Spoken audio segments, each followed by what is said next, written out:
Once again, warm welcomes to you to our official YouTube channel of Mahatma Gandhi शिक्षण संस्थान। एक बार फिर आप सभी का स्वागत है। In the last class, we had studied civics chapter 2, and that was day 4. Sorry, this is day 5. My God, this is day 5 for your class, and our chapters, you know, that is ideals of constitutions. The last classes, this topic was remaining India as a democratic republic, and today the new topic we will start, that is the fundamental rights. My dear student, video को पूरा देखिएगा और हाँ, like share और subscribe करना ना भूलें। Video को लाइक शेयर और सब्सक्राइब कर लें।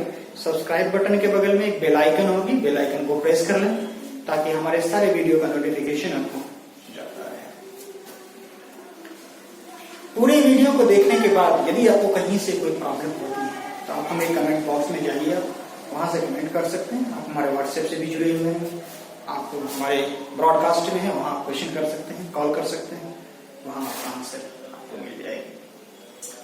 So, my dear student, without wasting our time, today I am going to start the topic over here. That is, India is a democratic republic. बेटा, last class में हम लोग पढ़ा था कि भारत एक डेमोक्रेटिक रिपब्लिक है। भारत एक सिर्फ डेमोक्रेसी नहीं है, डेमोक्रेटिक नहीं है। India is not only democratic, India is a democratic Republic. मतलब डेमोक्रेसी तो है ही, उसमें राष्ट्रपति भी है। तो it means what? It means that India is a democratic Republic. India is clear है बेटा? Democratic Republic. तो हमारे पास डेमोक्रेटिक रिपब्लिक में हमको मिला क्या है? Justice, liberty, equality, fraternity, sovereignty. These all are already you can find. I mean, you can find it in the Indian preamble also. जिसको हम लोग इंडियन preamble क्या कहते हैं बेटा? Soul of the Indian Constitution. Soul of the Indian Constitution. Indian preamble को कहते हैं बेटा। उसमें सारी चीज दिया हुआ है। We the people of India. पढ़ा है? पढ़े तो बुक में दिया हुआ, उसको देखिए। ओके। जस्टिस मीन्स क्या? न्याय। जस्टिस मीन्स बेटा न्याय। तो इट गारंटीज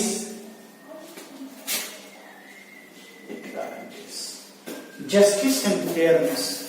एक व्यक्ति का दूसरे व्यक्ति के बीच जो भेदभाव होता है, ऊंच नीच होता है, on the basis of discrimination on the basis of caste, religions, belief, faith, race, colour, asset और प्रॉपर्टी, ये सारे चीज को बुला करके एक लॉज जो है इंडियन कॉन्स्टिट्यूशन में, वो लॉज के अंदर सबको इक्वल रखे और सबको इक्वल जस्टिस मिले। That is democracy and India it is going on. That's why India is a democratic nation. पूरे वर्ल्ड का एक वास्ट डेमोक्रेसी है भारत में बेटा। दुनिया का सबसे वास्ट डेमोक्रेसी है, सबसे डिटेल्ड एक्सप्लेनेशन किया हुआ डेमोक्रेसी अगर किसी देश में है तो इंडिया में है। और सबसे पहला रिटेन डॉक्यूमेंट जो किसी के पास रहा है वो यूएसए में रहा है। यूएसए का आज भी सबसे बड़ा कॉन्स्टिट्यूशन है और सबसे पहला रिटेन कॉन्स्टिट्यूशन जो है यूएसए में ही है। समझ में आ रहा है बेटा? समझ रहे हैं? Okay. Next is liberty. It indicates absence of any subjective restraint on individual freedom. मतलब किसी भी व्यक्ति को, किसी भी खास व्यक्ति को किसी भी आधार पर उसे रेस्ट्रेंट नहीं किया जा सकता।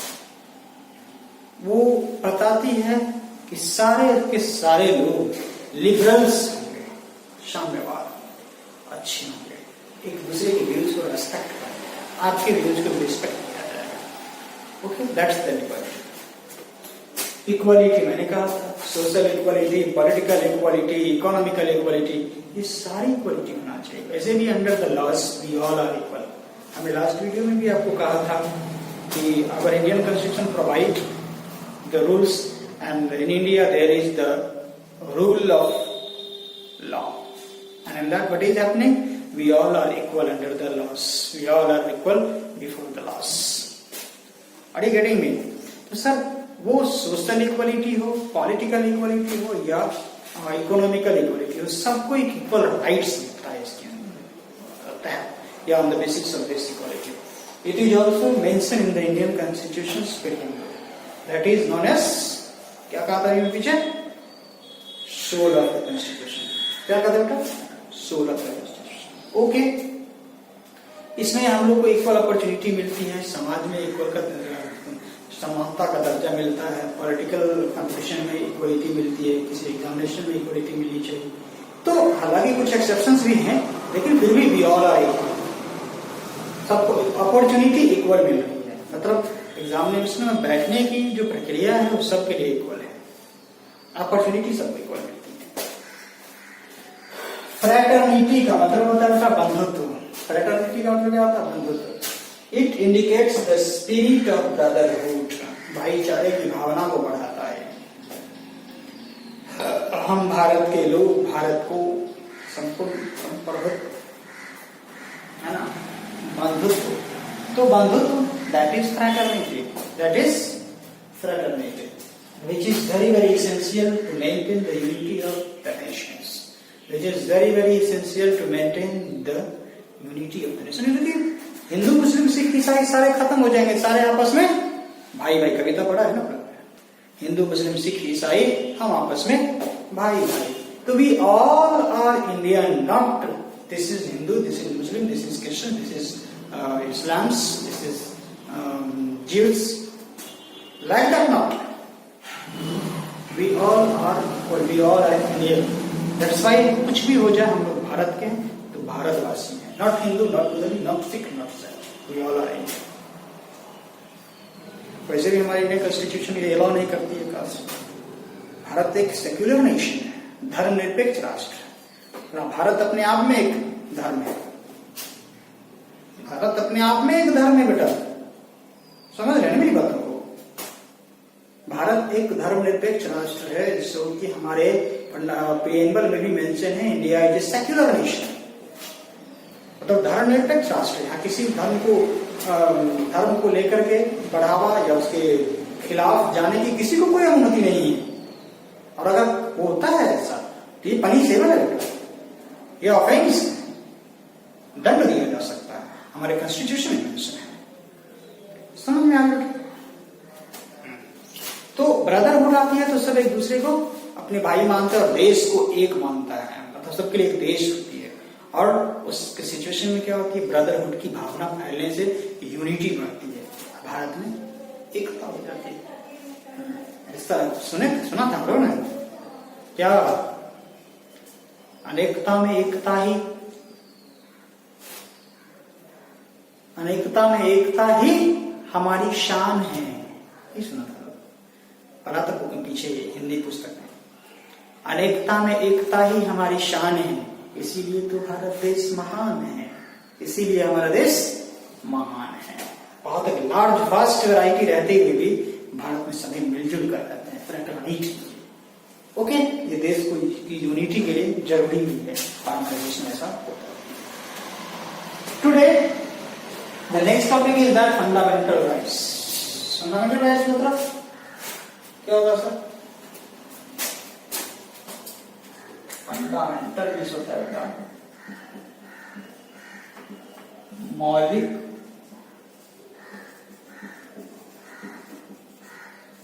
अधिकार,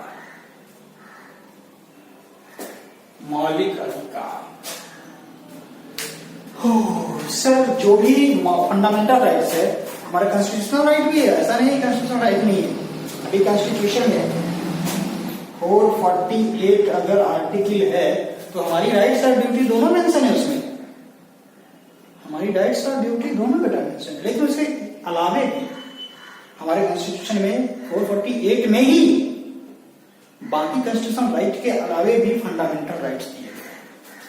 और सारे के सारे फंडामेंटल राइट्स जो भी दिया गया है हमारे इंडियन कॉन्स्टिट्यूशन में, वो हमारी ह्यूमन डिग्निटी को, इक्वालिटी को, फ्रैटर्निटी को, इक्वालिटी को, लिबर्टी को, जस्टिस को, इस सब को, सेक्युलरिटी को, इस सबको शो किया है, सबका डिटेल है उसमें. सारे के सारे फंडामेंटल राइट्स जो दिए गए बेटा, अभी फंडामेंटल राइट्स 6 हैं, लेकिन इससे पहले जो फंडामेंटल राइट्स होता था वो 7 फंडामेंटल राइट्स थे. देखिए बहुत कुछ दिन पहले 7वें फंडामेंटल राइट यानी राइट टू प्रॉपर्टी को हमारे फंडामेंटल राइट से बाहर निकाल कर, कॉन्स्टिट्यूशनल राइट में है लेकिन फंडामेंटल राइट से उसको बाहर निकाल करके फंडामेंटल राइट से बाहर निकाल कॉन्स्टिट्यूशनल राइट डाल दिया गया है।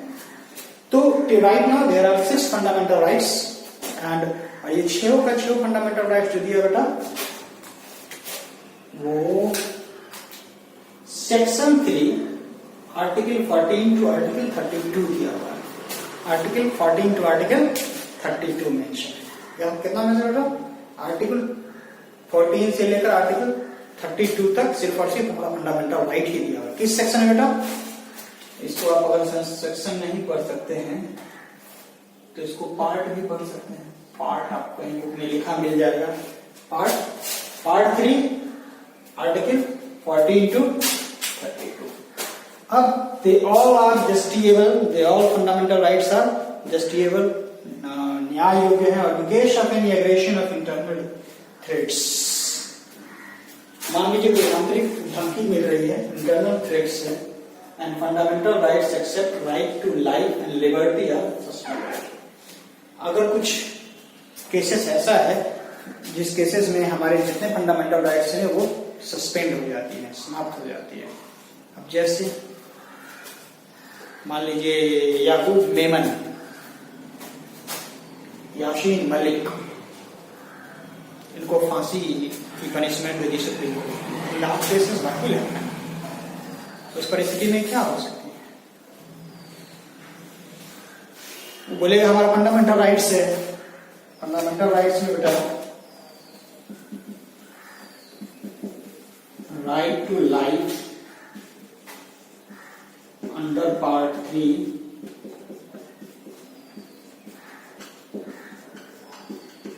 आर्टिकल 21 ये फंडामेंटल राइट्स है।